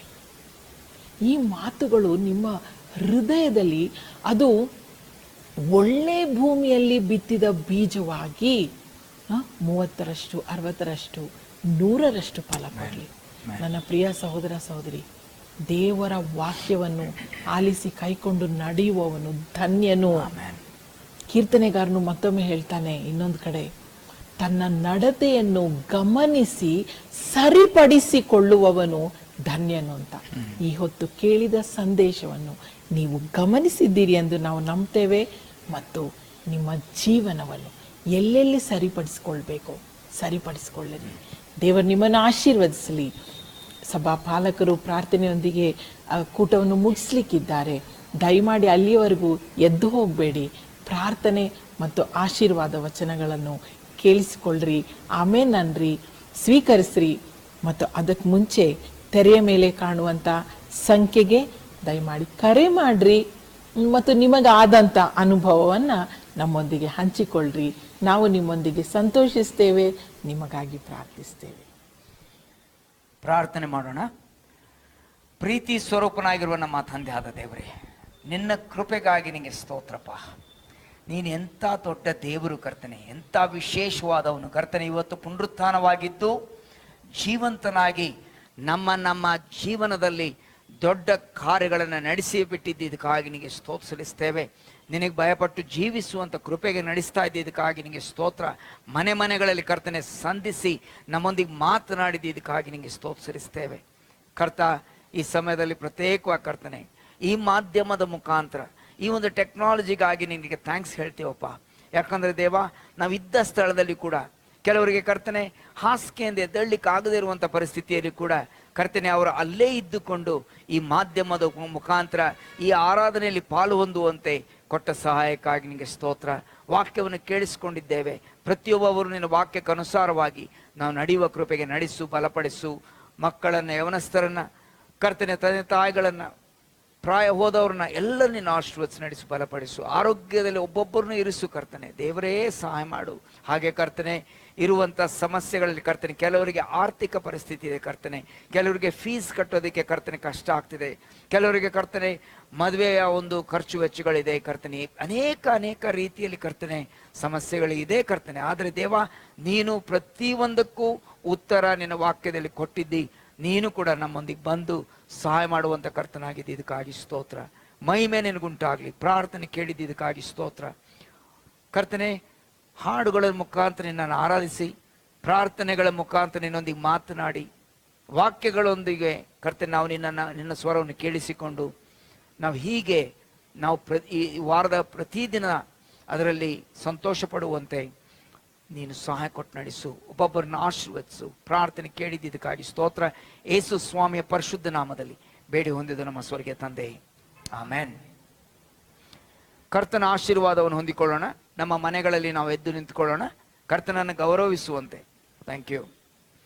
ಈಗ ನಮ್ಮ ಕರ್ತನಾಗಿರುವ ಯೇಸು ಕ್ರಿಸ್ತನ ಕೃಪೆಯು, ನಮ್ಮ ತಂದೆಯಾದ ದೇವರ ವಿಶೇಷವಾದ ಪ್ರೀತಿಯು, ಪರಿಶುದ್ಧ ಆತ್ಮನ ಅನ್ಯೋನ್ಯತೆ, ಆತನ ಸಹವಾಸ, ಆತನ ಫಲ, ಆತನ ವರಗಳು, ಆತನ ಸಹಾಯವು, ಆತನ ನಡೆಸುವಿಕೆ ನಮ್ಮೆಲ್ಲರ ಸಂಗಡ, ವೀಕ್ಷಿಸಿರುವಂಥ ಒಂದೊಂದು ಸಹೋದರ ಸಹೋದರಿ ಸಂಗಡ, ಮಕ್ಕಳ ಸಂಗಡ, ಯವನಸ್ಥರ ಸಂಗಡ, ಕ್ರಿಸ್ತನ ಸಭೆಯ ಸಂಗಡ ಈಗಲೂ ಎಂದೆಂದಿಗೂ ಇರಲಿ. ಆಮೆನ್.